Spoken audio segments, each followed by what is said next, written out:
On va démarrer. Aujourd'hui, 1 heure pour parler des études urbaines à Épure, maillon essentiel entre planification et passage à l'opérationnel. C'est comme ça qu'on a mené ce webinaire.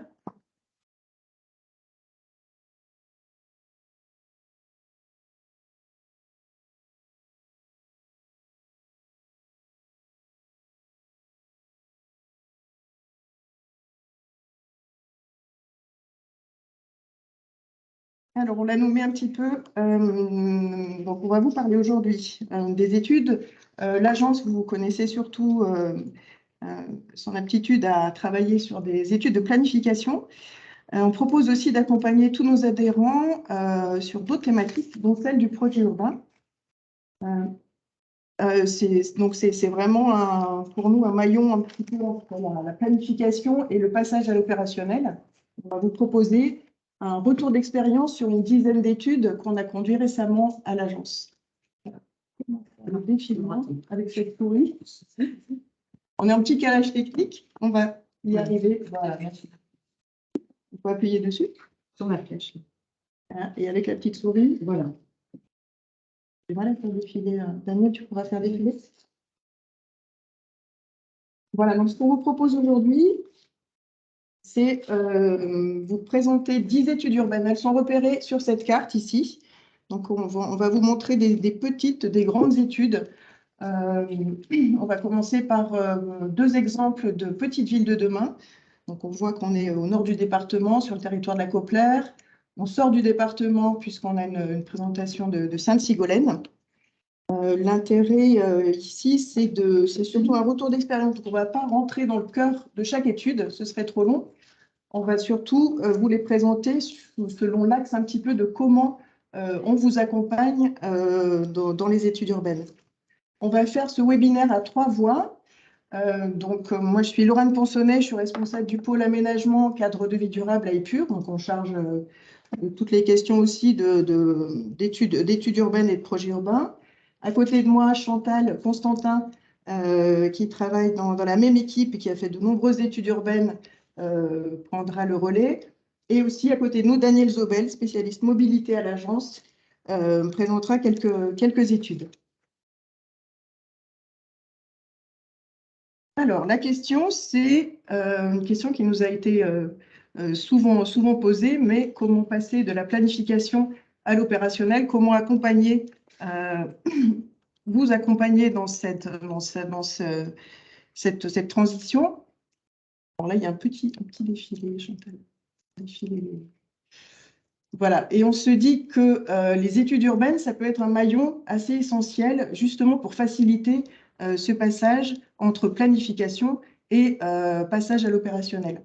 Le pointillé orange représente un petit peu le champ d'intervention de l'agence d'urbanisme Épure. Donc, on est connu pour accompagner les collectivités dans la rédaction de documents de planification. On est évidemment moins sur l'opérationnel, mais les études urbaines, constituées donc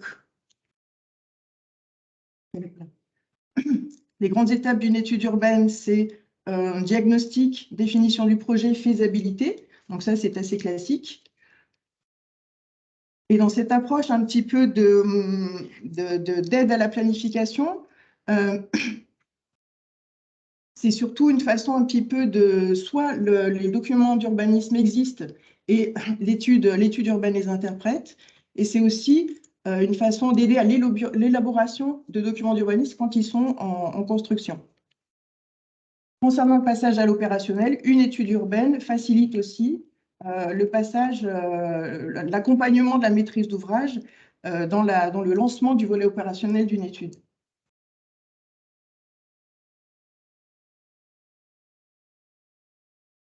Voilà, donc les grandes étapes d'une étude urbaine, c'est assez classique.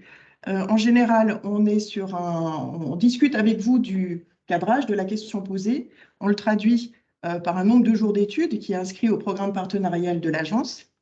Ensuite, on établit un diagnostic, donc quelque chose d'assez habituel. On s'appuie beaucoup sur la richesse des observatoires de l'agence pour compléter ce diagnostic. Et de façon plus récente, on a aussi pris l'habitude de compléter les données, on va dire froides, statistiques, avec des données chaudes, c'est-à-dire de plus en plus d'entretien d'acteurs, de questionner le territoire, de comparer un petit peu les données statistiques avec les données un petit peu, les relevés du vécu de ce territoire. La deuxième grande étape concerne la définition du projet. C'est là où on vous accompagne sur la définition des grandes orientations. On peut aller jusqu'à des scénarios contrastés, des plans d'action. Et la troisième concerne la faisabilité. Donc, en fonction de l'état du projet, on peut vous accompagner sur des cahiers des charges ou des préchiffrages. Donc ça, c'est un petit peu le grand bloc, ce camembert, c'est un petit peu la base d'une étude urbaine. C'est très classique, hein, on le fait à l'agence comme d'autres le feraient. La proportion entre les entre les quatre parts, elle peut être variable. On peut aller beaucoup plus vite sur un diagnostic si le PLUI vient d'être fait. Et on peut donner plus ou moins d'importance à la faisabilité en fonction du stade opérationnel où en est l'étude. Donc voici cette base des études urbaines et cette étoile, ce graphique radar étoile à 6 branches, pour vous expliquer un petit peu jusqu'où l'agence peut vous accompagner. Donc dans cette étoile à 6 branches, dont on commence à servir un petit peu comme un outil, on peut déployer donc l'une des branches concerne le niveau d'accompagnement sur la programmation urbaine. Dans le retour d'expérience, on vous donnera des exemples. On peut aussi, une autre branche de cette étoile concerne l'approfondissement thématique. Ça peut concerner un approfondissement sur la thématique habitat, mobilité, patrimoine. Tout dépend de la question posée au départ. Une autre sur laquelle on peut vous accompagner concerne l'exemplarité. On l'a appelée exemplarité, qualité, innovation. C'est un angle un petit peu nouveau. Pour vous donner quelques exemples, c'est vous accompagner sur de l'urbanisme transitoire, sur la recherche, enfin sur des questions d'écoquartier, recherche free. Enfin, on a beaucoup de thématiques sur ce sujet en termes d'augmenter. L'idée générale, c'est augmenter la qualité des projets et vous accompagner. Une dimension préopérationnelle, donc là on est sur le champ de pré-chiffrage, pré-bilan d'opération, accompagnement dans les cahiers des charges. Une des branches concerne la traduction réglementaire, donc c'est à la fois aider à l'analyse et l'interprétation des documents d'urbanisme, on vous donnera quelques exemples. Et une dernière branche, animation, concertation. Un petit mot là-dessus, à l'agence, souvent on est très peu positionné sur l'accompagnement auprès des habitants. Par contre, une part importante pour accompagner les élus et les techniciens des collectivités pour aider justement à mettre en place ces stratégies de concertation. Voilà un petit peu notre graphique radar avec une définition des besoins pour chaque étude qu'on devrait peut-être avoir aussi en amont, parce que mieux on définit ces demandes en amont, et plus on peut répondre juste un petit peu à vos demandes.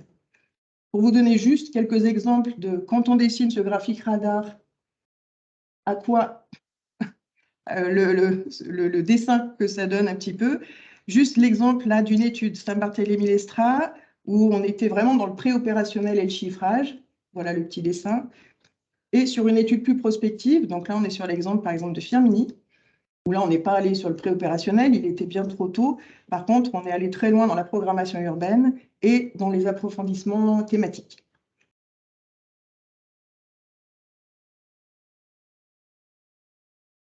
Voilà, c'est à partir de ce moment de la présentation qu'on va vous faire de façon assez rapide le retour d'expérience sur 10 études réalisées en 2021 et 2022 à l'agence. La première concerne donc l'accompagnement de Sainte-Sigolène, qui a été lauréate Petite Ville de demain en 2021. Nous l'avons accompagnée. Sainte-Sigolène, donc on est en Haute-Loire, on est dans la communauté de communes Marche du Velay, Roche-Baron, un territoire qu'on connaît un petit peu. Et les grandes étapes de cette étude concernaient le diagnostic multithématique, la stratégie avec des scénarios et un plan guide programme d'action. On est dans un peu le cahier des charges Petite Ville de demain, donc visé ORT. Voilà, donc on a appliqué pour chacune des études ce petit principe de graphique radar. Ce qu'il faut retenir sur Sainte-Sigolène, c'est que l'équipe est allée assez loin sur la programmation urbaine, notamment sur la définition d'îlots stratégiques et aussi la prise de conscience de l'importance de la requalification des espaces publics de cette petite commune. Sainte-Sigolène, juste pour vous resituer, c'est une commune de 6 000 habitants, avec une forte tradition aussi industrielle. Voilà. L'autre thématique qu'on a beaucoup creusé sur cette étude, c'est le volet animation-concertation autour de l'équipe municipale. Beaucoup d'ateliers élus, des balades urbaines. D'ailleurs, la pilote de cette étude, Amélie Séché, est ce matin même en atelier à Sainte-Sigolène, car on est en finalisation de l'accompagnement des PUR à Sainte-Sigolène pour ce dossier-là. Donc, des balades urbaines, des profils acteurs aussi, c'est se mettre à la place de personnes, des systèmes un petit peu de jeux qui alimentent les études, les balades urbaines, des ateliers cartes sur table.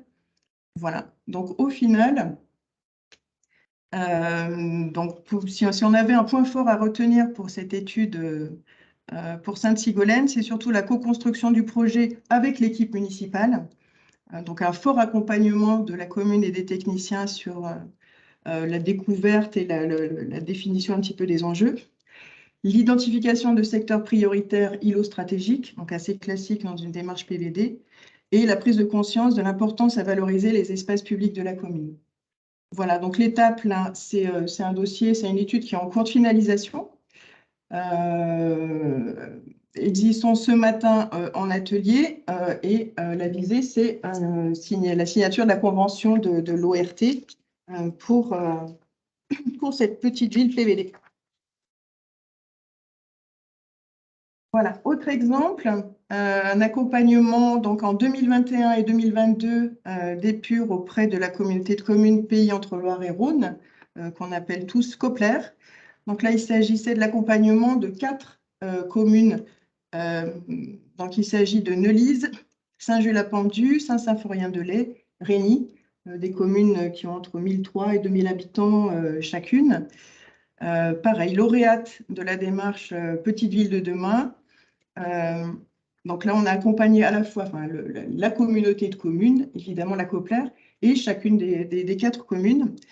Les grandes étapes, donc c'était donc comme on sortait aussi, le PLUI vient d'être approuvé, donc venait d'être approuvé, un territoire qu'on connaît très bien à l'agence, le territoire de la COPLER. Donc il s'agissait aussi, dans les grandes étapes, c'était expertise des projets déjà en cours, donc le diagnostic a été un petit peu plus court. Rapidement, on est allé à des ateliers sur site. Et du coup, c'est une étude où l'avancée autour de la réalisation du plan guide et la déclinaison du plan guide en fiche action a pu être conduite en un temps assez record. Donc voilà, sur le détail, c'est pour ça que dans le petit graphique radar, on met un petit peu en avant la programmation urbaine, comment on a pu accompagner la programmation urbaine simultanément sur les 4 communes. Chantal, est-ce que tu veux apporter quelques éléments? Oui, donc sur l'aspect programmation urbaine, comment on a procédé? D'abord, il y a une synthèse des atouts et contraintes par thématique, donc habitat, commerce, espace public, etc., qui a permis de définir les enjeux d'aménagement donc à l'échelle de chacune des 4 centralités. Et ces enjeux ont pu être déclinés dans un plan guide et qu'on voit ici sur la diapositive. Et là, il s'agit d'un plan guide sur une commune. Et dans ce plan guide, on a pu identifier des secteurs plus précis de projets urbains qui ont été déclinés en fiche action. Donc là, il y a un exemple de fiche action dans laquelle, pour chacun des espaces identifiés dans le plan guide, on a pu évaluer les coûts d'aménagement, ce qu'il s'agissait de faire et les temporalités pour guider la commune après dans l'action. Donc, sur l'aspect animation-concertation, cette mission a donné lieu à des méthodes participatives avec les élus et l'intercommunalité pour dessiner ensemble et co-construire le plan guide. Et pour une commune, par la suite, il y a une commune qui souhaitait aller encore plus loin en matière de concertation. Elle a demandé à l'agence d'être accompagnée dans une commission citoyenne pour expliquer le projet auprès des habitants. Donc cette mission, elle est allée un peu loin aussi sur l'aspect préopérationnel à la demande de l'intercommunalité, où là, pour chacun des scénarios de projets réalisés dans les centralités, il nous a été demandé de chiffrer des coûts d'aménagement. Et là, on a réalisé donc des plans métrés et on s'est fait assister de notre prestataire qui nous B-Ingénierie, donc qui est un bureau d'études en ingénierie qui nous assiste, pardon, quand il s'agit d'estimer des coûts d'opération d'aménagement. Et voilà, vous voyez, ce petit schéma a donné lieu à ce tableau-là, dans lequel, pour chacun des secteurs de projet, a été identifié les coûts d'aménagement. Après, du coup, pour les points forts à retenir dans cette mission, c'est qu'il y a eu une co-construction du projet à la fois avec les communes et l'intercommunalité et qui est allé jusqu'à quelque chose de très jusqu'à un préchiffrage en fait des actions à mettre en œuvre et qui s'est retranscrit dans les fiches. Donc en fait, chacune des 4 communes pour chacune des 4 communes, il y a eu grosso modo 20 actions qui ont été retranscrites dans les fiches. Et dans ces fiches, on a mis la priorité d'action, vers quel type de projet il fallait aller, des éléments de préchiffrage et un suivi d'évaluation de l'action. Donc cette étude est aujourd'hui finalisée et elle va se concrétiser par la signature d'une convention ORT. Qui a même eu lieu il y a quelques jours, je crois. Et qui, La première convention RT signée dans la Loire, CPVD Cochlear. Alors, sur cet exemple, là, on va passer sur des exemples sur de plus petites communes, donc plus petites études. Donc là, il s'agit d'une mission auprès de la commune de Saint-Maurice-en-Gourgois, qui est une commune de la communauté de communes de Saint-Étienne Métropole, la communauté d'agglomération, pardon. Et cette collectivité, elle se questionnait sur le devenir d'une chapelle qui était en pas très bon état, mais qui est en plein centre-bourg. Et donc, dans ce contexte-là, nous, on a assisté la commune pour mesurer l'intérêt de conserver ou non cet ancien bâtiment qui était un peu délabré. Et pour ça, on a réuni tous les acteurs du patrimoine, puisque en fait, il s'agit d'un bâtiment d'intérêt patrimonial. Donc, on retrouve nos grandes étapes avec un diagnostic, mais là, qui a été plus focalisé sur l'aspect patrimonial et puis des scénarios d'aménagement contrastés. Donc, par rapport au petit graphique sur cette mission, donc on est allé un peu loin sur l'approfondissement thématique, notamment sur l'analyse historique et patrimoniale du bâtiment, puisque c'était ça dont il était question. Et pour ça, on a mobilisé les observatoires de l'agence, notamment la base patrimoine, qui a permis de faire ressortir sur cette commune un nombre important de chapelles, plus que par ailleurs sur tout Saint-Étienne Métropole. Après, on a regardé aussi, on a analysé des anciens plans pour voir comment avait évolué ce bâtiment. Et là, on s'est rendu compte qu'en fait, il y avait cette chapelle était adossée à un bâtiment des Sœurs qui, par la suite, a été déplacé, ce qui fait que sur le bâtiment en question, il y avait des marques de fissures, voilà, un peu importantes. Je me dépêche. Donc, en matière d'animation concertation, on a organisé des visites avec les élus sur site pour visiter ce bâtiment et voir comment il pouvait être réutilisé. Et en termes de programmation urbaine, on a aidé à comment dire, à proposer des réutilisations et de ce bâtiment avec une évaluation pour la collectivité, les efforts de gestion que ça pourrait lui demander. Donc, à retenir pour cette petite mission, c'est qu'on a apporté des idées pour de nouveaux usages à la collectivité et du coup, il y a un consensus qui s'est dessiné au sein du conseil municipal avec un bâtiment qui finalement ne sera pas démoli, même si c'était un peu l'objectif au départ. Donc, maintien de la chapelle. Ouais. Pas encore pour l'usage, mais en tout cas, on a On obtenu a le sauvé- maintien d'un bâtiment patrimonial. Voilà. Parce que tout le monde a reconnu qu'effectivement, il avait un intérêt historique et que c'était dommage de le démolir pour faire 3 places de stationnement. Alors, autre exemple sur la commune d'Abouin, donc on est toujours dans la communauté d'agglomération Saint-Étienne Métropole. Saint-Étienne Métropole, c'est une métropole. Oui, Saint-Étienne Métropole. Et donc là, il s'agit d'une étude de programmation pour la reconversion, encore une fois, d'un ancien bâtiment à vocation patrimoniale, qui est une ancienne école qu'on voit sur la photo. Et donc là, on a aidé la collectivité à formuler des hypothèses pour une reconversion de ce bâtiment. Les grandes étapes, donc on a toujours à faire un diagnostic, mais qui est plus ou moins différent selon ce qu'il s'agit de traiter. Donc là, plus précisément, sur les études urbaines, on a fait plus des études prospectives, puisque une des idées de départ de la commune, c'était de faire une micro-crèche. Et du coup, on a mobilisé les observatoires de l'agence pour analyser l'évolution de la population sur la commune. Et il s'est avéré que cette idée de micro-crèche dans cette commune-là n'était pas pertinente, étant donné qu'il y en avait plein dans les communes alentours, etc. Donc, on s'est rabattu sur d'autres hypothèses, et notamment celle d'un gîte. Et par rapport à cette question de gîte, on est allé rencontrer d'autres élus sur le territoire qui avaient des projets similaires pour que les élus de la commune aient un peu un échange sur leur retour d'expérience.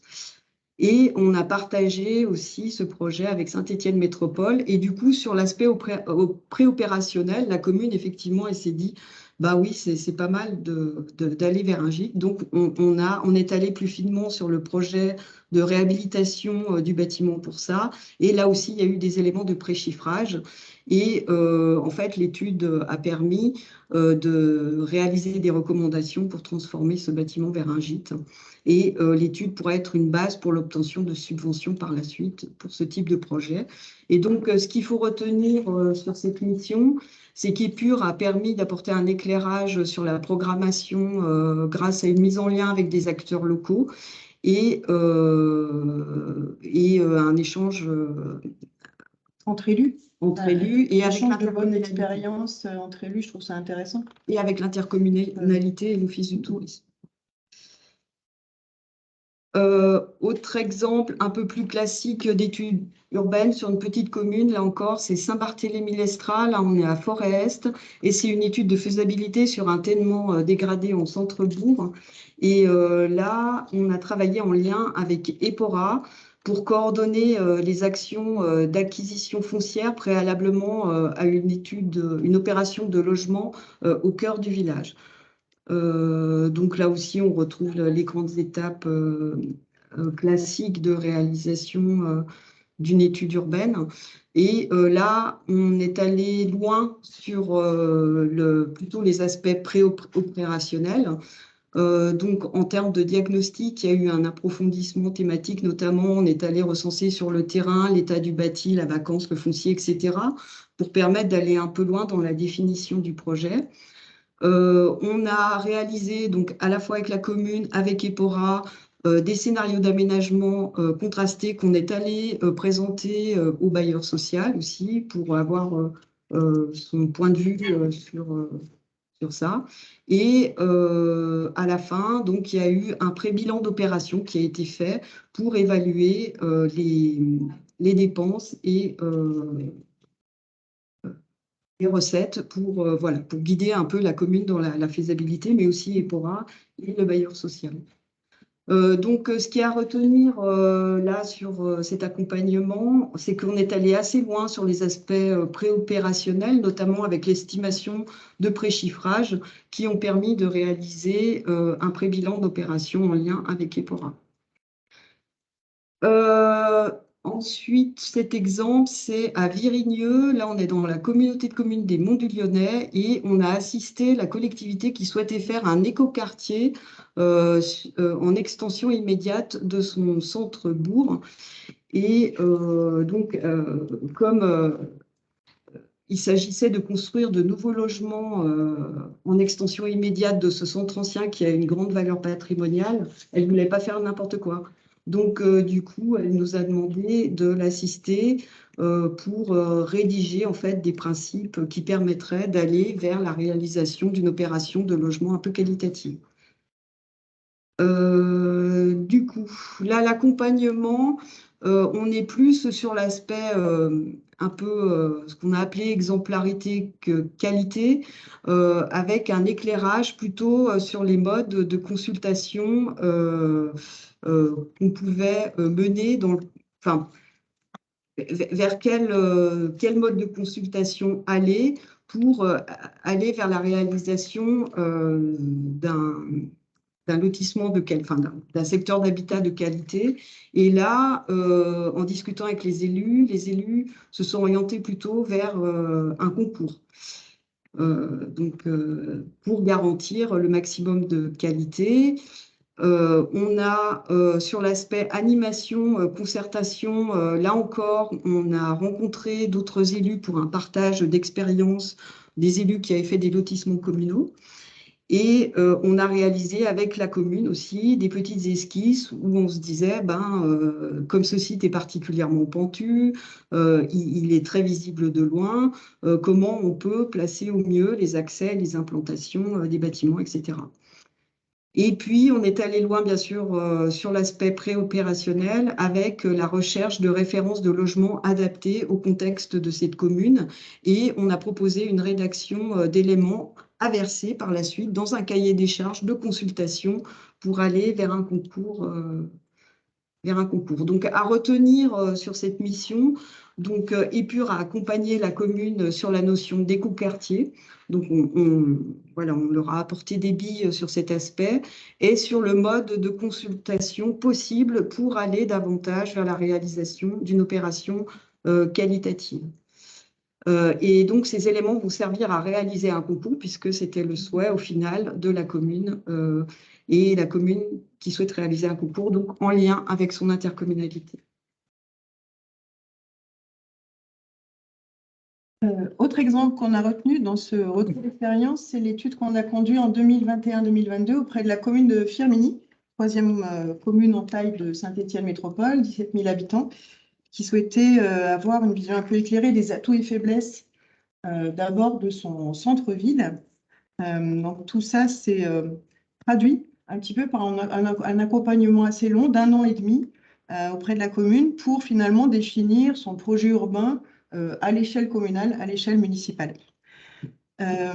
Sur cette étude, on est allé finalement assez loin dans l'accompagnement sur la programmation urbaine, puisqu'il s'agissait de petit à petit, en cheminant avec l'équipe municipale pour construire cette vision, se dire que les problématiques du centre-ville, qui était leur première approche, ne pouvaient pas être pensées sans réfléchir à une vision un petit peu de ce qui déborde un petit peu du centre-ville, entre les rocades, la RN 88 et puis les quartiers alentours, il fallait oublier personne. Donc, on a cheminé pour passer d'un plan d'action à un plan guide qui s'est décliné en 33 fichiers actions, décliné à court, moyen, long terme. On les a accompagnés aussi dans la mise en récit du projet urbain, donc une approche très, très multithématique. Et comme on est sur un territoire qu'on connaît bien, puisque le PLU8 Saint-Étienne Métropole est en cours et le PPA, GOZ, le projet partenarial d'aménagement dont Firminy fait partie, est aussi en cours de construction, avec des réflexions notamment sur les approches foncières. Cette programmation urbaine est allée même jusqu'à anticipation foncière. Dans les approfondissements thématiques, donc dès le début, Des demandes étaient faites sur le commerce, avec une question de fond sur pourquoi cette déprise commerciale en centre-ville. Un focus aussi sur l'habitat. Tout était lié un petit peu pour comprendre un petit peu la baisse d'attractivité du centre. Firminy, vous le savez, c'est aux portes de la Haute-Loire. Donc, si je fais le lien avec Sainte-Sigolène ou Monistrol, les élus, on voulait vraiment confronter la réalité avec ce présupposé de dire que si le Firminy Centre est moins attractif, c'est parce que l'approche Haute-Loire ou les communes autour le sont beaucoup. Donc, on a eu cette approche un petit peu ici. Et très rapidement, on a proposé un petit peu à la commune, parce qu'il nous semblait qu'il y avait un élément manquant sur la commune, c'était une approche mobilité. Donc, on les a accompagnés dans la rédaction dans l'élaboration d'un schéma de mobilité qui servira sans doute demain aux réflexions plus globales et métropolitaines sur un plan de déplacement métropolitain. L'accompagnement sur la concertation, donc comme je le disais tout à l'heure, ce n'est pas de la concertation auprès des habitants, mais il y a déjà beaucoup de choses à faire dans le fait de fédérer un conseil municipal, fédérer les techniciens de toute une commune autour d'une idée un petit peu globale d'un projet, on va dire, à l'échelle de toute la commune. Donc, on a fait beaucoup d'ateliers, cartes sur table, de balades urbaines pour tester justement la place de la voiture dans le centre-ville. Il a suffi de prendre une poussette et d'aller se promener avec les élus un jeudi matin, un jour de marché, pour confronter un petit peu la ville vécue avec nos études. Exemplarité, qualité, parmi beaucoup de questions que la commune se posait, il y avait des questions de relocalisation d'équipements, mais il y avait aussi l'idée d'une friche et l'idée aussi de les accompagner presque jusqu'à un cahier des charges, enfin en tout cas on a essayé de le faire, sur la question d'une opération d'habitat partagé ou d'éco-quartier. Ça signifie un petit peu que dans l'offre immobilière résidentielle de Firminy, beaucoup de logements modernistes collectifs, beaucoup de maisons individuelles, mais un segment un petit peu manquant dans une offre d'habitat qui pouvait justement rendre le centre-ville plus attractif. C'est cette offre un peu intermédiaire. Traduction réglementaire, donc PLUI en cours. Donc toute cette approche, cette vision communale va aider aussi à la construction du PLUI au sens OAP. Et surtout, une interprétation du PPA, parce que dans la concordance un petit peu du planning, on a fait cette étude au moment où Saint-Étienne Métropole livrait son plan guide sur le PPA, d'ailleurs qu'on a beaucoup accompagné. Donc, on a pu faire ce relais un petit peu entre, j'allais dire, planification opérationnelle sur des projections à court, moyen, long terme de Firminy. Donc, voilà, juste à retenir pour cette étude, c'est la vraie dynamique qu'on a créée, qui a été créée autour de l'équipe municipale pour orienter. Ils ont beaucoup de choix à faire dans les années qui viennent. On espère les avoir aidés à ça. La mise en récit du projet aussi, qui devrait aussi aider l'équipe municipale à bien se positionner dans tous les débats à venir sur le PLUI d'un côté et sur le projet partenarial d'aménagement de l'autre. On bascule sur des études un peu plus thématiques qui sont un peu des spécificités de l'agence concernant les problématiques liées au transport et à la mobilité. Quelques exemples d'études qui ont un lien avec des réflexions et une intégration dans les projets urbains. Le premier exemple, c'est des réflexions menées sur le secteur nord-est de Saint-Étienne et plus spécifiquement dans le quartier de Château-Creux où de nombreux partenaires avaient des réflexions un peu ponctuelles qu'ils menaient de manière, en parallèle, pardon. Et l'agence s'est positionnée pour essayer d'accompagner ses partenaires dans une consolidation, une compilation de toutes ces démarches pour essayer d'évaluer l'impact en termes de mobilité, mais aussi l'intégration urbaine de l'ensemble de ces réflexions.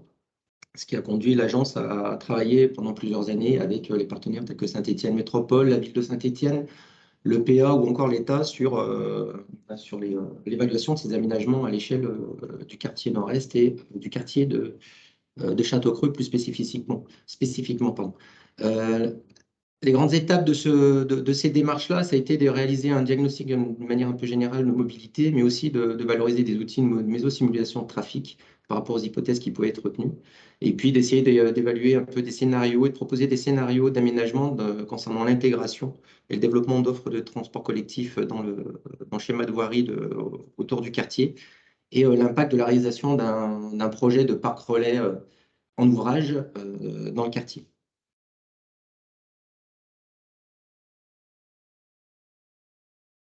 Donc, comme je l'évoquais, c'est une approche qui est un peu plus orientée sur un approfondissement thématique. L'objectif étant de valoriser un peu des savoir-faire de l'agence en appui sur l'outil de modélisation de trafic, l'outil de modélisation multimodale des déplacements de Saint-Étienne Métropole, qui permet de valoriser des démarches telles que des mésosimulations, qui sont des modélisations un peu dynamiques des trafics à l'échelle de grands quartiers de ville, et aussi de dessiner l'emprise de couloirs bus ou d'axes cyclables sur des portions de voirie pour essayer d'évaluer un peu l'impact de la diminution des capacités du réseau viaire sur l'organisation de la mobilité et la saturation du réseau de voirie.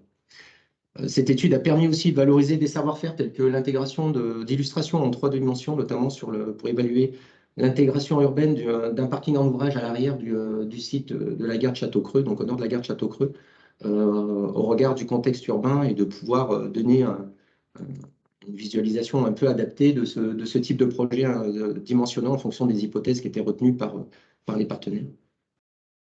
Et c'était aussi l'occasion, toujours sur ce sujet d'intégration d'un parc relais sur le quartier de Château-Creux, de comparer différents scénarios d'aménagement et capacitaires, à la fois en termes d'attractivité et d'usage du parking relais, mais aussi en termes de coûts d'intégration au regard du nombre de places qui étaient envisagées par les partenaires. Donc on reste quand même assez en amont des programmations urbaines, et ça permet d'apporter des éléments de comparaison qui permettent d'orienter un peu les choix des partenaires et puis de partager un peu l'information auprès de l'ensemble des acteurs du territoire qui ont chacun leurs compétences et qui, grâce aux réflexions qu'on peut mener dans le cadre de l'agence, pouvoir se réunir et se retrouver autour de la table et de pouvoir comparer et confronter un peu les hypothèses de travail. Donc, ce qui permet aussi de valoriser les outils et les savoir-faire de l'agence à la fois dans les systèmes d'observation pour avoir un peu un cadrage global des dynamiques socio-démographiques, mais aussi une compilation des évolutions des comportements de mobilité sur notre territoire. Et puis des outils un peu plus spécifiques qui sont une vraie plus-value à l'agence concernant les outils de modélisation, de visualisation dynamique des trafics et l'appropriation et l'appréhension, pardon, et l'appropriation par contre de la saturation du réseau et les visualisations 3D d'aménagement qu'on peut réaliser dans des quartiers de la ville. Une autre approche un peu plus globale sur le quartier de Terre-Noire, là aussi l'agence a accompagné les partenaires, Ville de Saint-Étienne, Saint-Étienne Métropole, dans le cadre d'une démarche concernant la définition d'aménagement permettant de redonner de la place au mode actif dans le quartier. Un quartier qui subit le trafic routier de manière historique et qui est un véritable carrefour et un nœud routier au sud-est de Saint-Étienne, qui permet de faire le lien avec les fonds de vallée du Gier, certains secteurs des zones d'activité de Saint-Étienne. Donc, l'agence a accompagné les partenaires pour réaliser un diagnostic et un état des lieux de la place des modes actifs dans le quartier et de s'orienter vers des propositions de micro-aménagement rapides à mettre en place pour redonner de la place à ces modes actifs. Donc, c'est une étude qui a été réalisée sur 2 ans et qui s'est finalisée récemment. Donc là aussi, on est dans une approche, une spécificité un peu thématique qui a permis donc de manière assez classique d'évaluer la place de la voiture et d'identifier les carrefours routiers dans le quartier. Et à l'issue de ces observations et de la localisation des générateurs de déplacement et des aménités, on a fait des propositions d'aménagement avec des coupes transversales qui permettaient aux partenaires de visualiser concrètement ce que signifiait la réalisation d'aménagements cyclables ou de redonner de la place aux piétons au regard des espaces disponibles sur chacune des infrastructures qui avaient été étudiées. Au cours des réflexions, et ce qui n'était pas la commande initiale, on a pu aussi proposer des aménagements concernant dévoiement de la rue Louis d'Est pour l'éloigner un peu de l'axe historique et éloigner le trafic routier de l'habitat existant et historique sur le long de cette voirie et de venir apaiser la circulation, diminuer les vitesses en diminuant cet effet de grande transversale routière qui peut exister à l'entrée nord du quartier.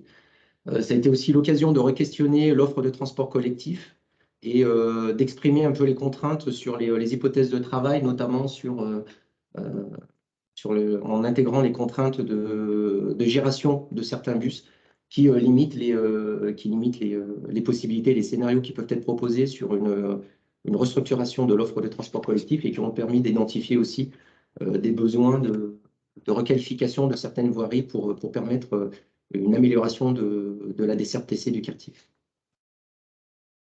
D'une manière un peu plus marginale, l'ensemble des éléments de diagnostic ont permis aux acteurs d'alimenter les réunions publiques sur la base de ces éléments de diagnostic et d'orienter un peu les échanges avec le public sur le devenir du quartier et les aménagements qui peuvent être envisagés. Globalement, ce qu'on peut retenir, c'est la valorisation de l'expertise globale de la mobilité par l'agence et ce savoir-faire, et aussi sa capacité à pouvoir mobiliser des outils qui permettent de soulever un peu de partager des contraintes techniques en termes de gération de bus, de place au mode actif et les contraintes liées à l'aménagement d'axes cyclables ou d'élargissement de trottoirs sur certains réseaux de voiries et de pouvoir valoriser ce savoir-faire dans le cadre de ces réflexions. Une dernière étude, toujours dans ce contexte d'approfondissement thématique, c'est la volonté des partenaires de s'appuyer sur l'agence pour les aider à une étude d'opportunité d'une nouvelle halte ferroviaire dans la vallée du Gier, donc dans la commune de Grand-Croix. Plusieurs sites étaient envisagés, donc l'agence a travaillé à re-questionner la localisation des sites par rapport aux sites historiques qui étaient envisagés sur la commune, en proposant des sites plus appropriés, soit en fonction de différents critères qui ont été comparés dans le cadre de scénarios qui ont été imaginés et partagés avec les partenaires, et de pouvoir comparer aussi la faisabilité technique d'une nouvelle halte en fonction des sites qui étaient choisis. Globalement, ça nous a permis déjà de faire une estimation du potentiel de charge de cette nouvelle halte, alors en s'appuyant sur notre connaissance des mobilités et l'organisation des mobilités et de la demande dans la vallée du Gier, et de pouvoir comparer différents sites en intégrant différents indicateurs que sont la proximité de l'offre TC, les possibilités de stationnement, de réalisation de parcs relais, l'accessibilité routière, l'accessibilité en mode actif, et de comparer les poids de population et les volumes d'emploi qui sont accessibles par rapport à l'ensemble de ces sites-là, en prenant en compte, notamment pour le cyclable, la contrainte liée à la pente et au relief dans ce secteur qui est très vite contraint en termes d'accessibilité cyclable. Donc, ce qui a permis de faire une comparaison de ces différents sites. Alors là, l'intérêt de vous présenter cette étude, c'est la capacité aussi de l'agence à pouvoir combiner l'ensemble de ces approches et de pouvoir dessiner, par exemple, des quais ferroviaires et d'intégrer des contraintes liées à la longueur des quais adaptées à la circulation des rames spécifiques TER, afin d'identifier les sites qui sont les plus appropriés pour pouvoir avoir un discours qui soit adapté en lien avec ces contraintes techniques, et de comparer l'ensemble des scénarios en fonction de ce que je vous indiquais, la compilation des indicateurs, et de pouvoir aujourd'hui avoir un site alternatif imaginé par rapport à ce qui avait été envisagé au départ et qui semble plus approprié par rapport à l'ensemble des indicateurs qui avaient été choisis. L'ensemble des savoir-faire de l'agence sont une fois de plus valorisés, soit par rapport dans ce cas présent, c'est par rapport à la connaissance des contraintes liées à la circulation du TER dans notre territoire.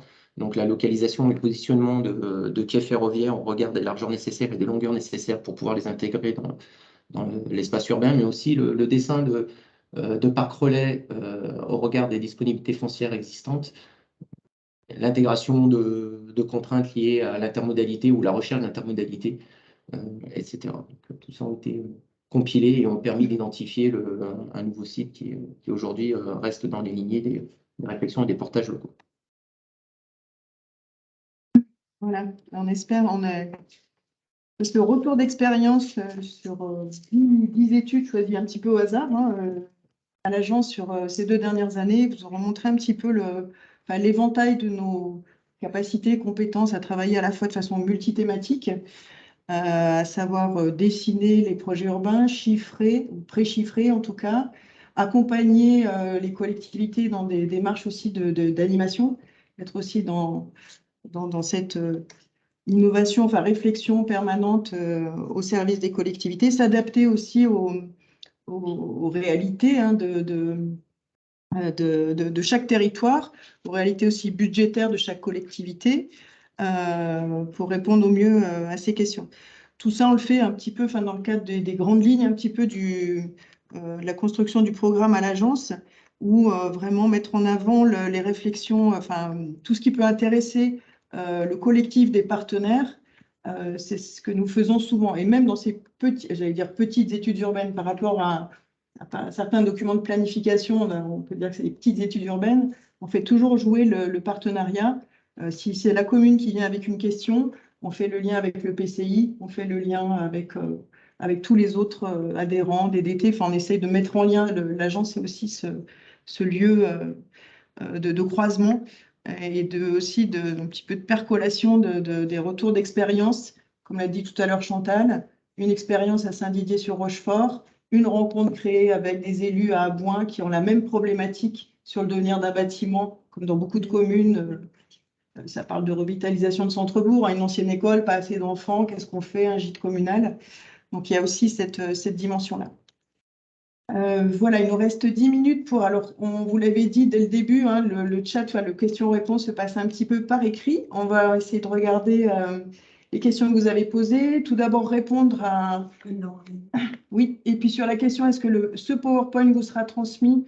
Alors le PowerPoint en lui-même, oui, à votre demande. Je vois pour Marion, on vous l'enverra. Sinon, comme ce webinaire est enregistré, il sera visible en replay sur le site d'Épure. Donc, pas de souci là-dessus. Et puis, on voit donc une question. Anne-Laure Arnaud. Anne-Laure Arnaud, je pense que ça, c'est pour évoquer le sujet de Virigneux, j'imagine. C'est ça. Donc, extension de bourg et écoquartier, c'est pas possible. Mais je crois, Chantal, tu vas nous préciser, l'écoquartier prévu était sur une zone constructible, hein, évidemment. On était sur... Oui, la commune venait juste de réviser son PLU, donc en lien avec le SCOT, et c'était donc sur quelques terrains en extension du bourg que la commune souhaitait réaliser une procédure, mais qu'elle souhaitait mettre en œuvre, en fait, voilà. Et sur pour aller plutôt, oui, oui, l'idée c'était de faire un quartier qualitatif, un nouveau quartier qualitatif, vraiment en extension du bâti ancien. Et c'est vrai que nous, une des propositions qu'on a faites, c'était d'utiliser la grille écoquartier DREAL pour justement faire des préconisations allant dans ce sens-là. Donc, on a bien utilisé ce document que la commune connaissait par ailleurs, puisque la DDT était allée présenter la démarche écoquartier en commune. Excusez-moi, ouais, c'est plus sur l'appellation d'écoquartier, parce que pour être écoquartier, il faut que la commission nationale les valide. Je connais le projet de Virigneux parce qu'effectivement, j'y suis allée. Et la grille, qui n'est pas spécialement spécifique à l'ADREAL, mais qui est une grille nationale, reposant sur les objectifs de développement durable universel, je dirais, a évolué sur la procédure écoquartier. Les choses ont évolué, notamment au niveau de la signature de la charte, qui est l'étape 1 et l'étape 2, pour lequel il faut une motivation spécifique des collectivités porteuses. Et on devient écoquartier qu'à l'étape 3, quand le quartier est habité. Donc, c'est les nouvelles spécificités écoquartier 2030 qui sont applicables dès aujourd'hui. Donc voilà, c'était juste un point de vigilance pour ne pas appeler écoquartier tout nouveau quartier avec certes des velléités qualitatives et vertueuses. Il y a vraiment une procédure bien particulière pour qu'un quartier devienne écoquartier et la commission régionale et nationale est assez arc-boutée sur l'antinomie entre extension de bourg et même si c'est autorisé légalement par le PLU, hein, mais l'appellation extension de bourg et écoquartier qui est censé être en renouvellement urbain, voilà, il y a une justification amenée par les lauréats qui est très... Enfin voilà, il faut bien argumenter les choses. Excusez-moi de cette interruption, mais je tenais à préciser ça. C'est important. Je vais prendre une autre question. On voit sur, alors pour Marion Humain, pour les projets préconisés, je dis là, dans les plans guides, l'agence est-elle en capacité de faire l'étude de marché, exemple viabilité économique pour la création d'un commerce, viabilité sur un projet, habitat, tourisme, etc. Donc, pour nous, oui, en mobilisant un petit peu tous les indicateurs des observatoires, on peut aller assez loin, en tout cas, sur donner des informations sur à la fois, on l'a fait hein, sur le commerce ou sur l'habitat. Alors, est-ce que Marion, il y avait une idée plus précise derrière ça? Bonjour. En fait, l'idée, c'était souvent, c'est vrai que dans les plans guides, on préconise au regard des capacités du bâtiment. Après, l'idée, c'était vraiment de voir si le porteur de projet qu'on installerait ultérieurement, l'activité serait viable pour lui, en fait. C'était dans cette notion-là, l'étude de marché. On donne les grands chiffres. Hein. Alors, la garantie à 100% que le commerce marchera, c'est pas nous qu'il faut. Donc après, on peut mener des enquêtes aussi pour situer un peu, affiner le marché sur un secteur. Donc, de façon très locale, affiner un petit peu par des enquêtes, des exemples en tête, Chantal? Oui, sur certains secteurs, sur certaines études économiques, là sur Saint-Étienne, il y avait eu des études de marché sur le type de bâtiment d'activité en place sur la zone et voir un peu quelles étaient les spécificités pour un peu orienter les futurs projets en fait. Hein. On peut combiner différentes méthodes, quoi. L'enquête, la mobilisation des différents observatoires qu'on a à l'agence, un peu pour avoir une meilleure visibilité du marché, ouais. Mais on fera, enfin voilà. Votre idée, Marion, c'était plutôt sur le choix de la destination. Enfin, je ne sais pas quelle était l'idée. C'était. Oui, en fait, c'est qu'on n'a pas, admettons, pour une cellule commerciale, se dire, bon, bah, c'est destiné à l'accueil d'un métier de bouche, où la commune se lance dans la réalisation des travaux, sans qu'en face, on sache si le bassin est suffisant pour pouvoir permettre à un porteur de projet de s'installer pour une viabilité économique, en fait. C'est toute la difficulté entre la programmation, le passage à l'opérationnel et d'être sûr d'aller vers le bon projet, que la collectivité fasse l'investissement là où il y a un vrai potentiel et un vrai besoin, en fait. Ça ressemble un petit peu à cette. Enfin, on n'est pas sur le commerce, mais sur l'idée d'Abois, hein, où au départ, la commune pensait installer une micro-crèche.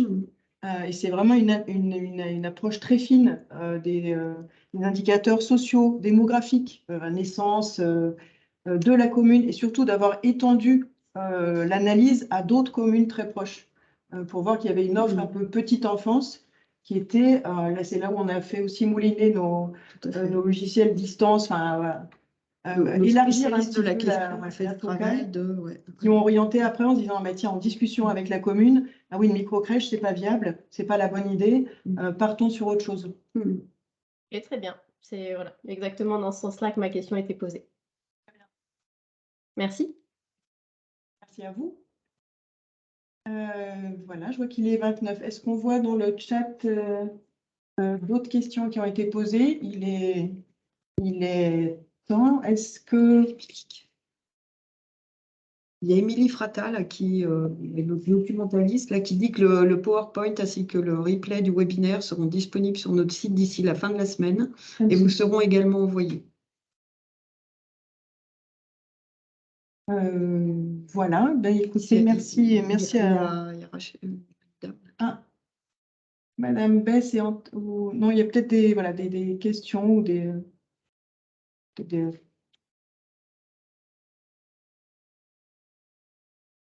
Attends un peu, on voit les 3 petits points.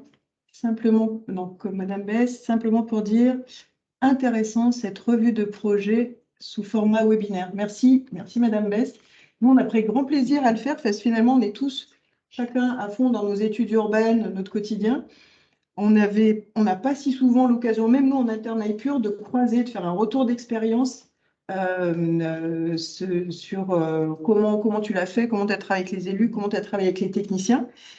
Et on voulait vous le partager parce que le format un peu retour d'expérience, comparaison d'études, a un vrai intérêt aussi à être fait peut-être entre techniciens de différentes collectivités, plus tard peut-être entre élus. Enfin, il nous semble que ce format partage d'expérience peut devenir très intéressant. Il y a une dernière remarque là sur, c'était dans le cas d'Abouin, les architectes conseils peuvent également être associés comme ça l'a été dans le cas d'Abouin. Effectivement, il y a eu une visite de site et à l'initiative de la personne de l'intercommunalité qui suivait le dossier, elle a, enfin bon, bref, il y a eu une visite de site. Oui, Elsa Viricel. Donc, il y a eu une visite commune avec les architectes conseils, effectivement, du bâtiment, et ce qui a permis aussi d'aller encore plus loin sur les possibilités que pouvait accueillir le bâtiment, en fait. Voilà. Très bien, ben, merci Madame Michel pour cette information. Voilà, il est 31. On va vous souhaiter une bonne fin de matinée. Merci d'avoir suivi Merci d'avoir suivi ce webinaire et puis la suite bientôt. Merci à tous. Au revoir, merci. Au revoir.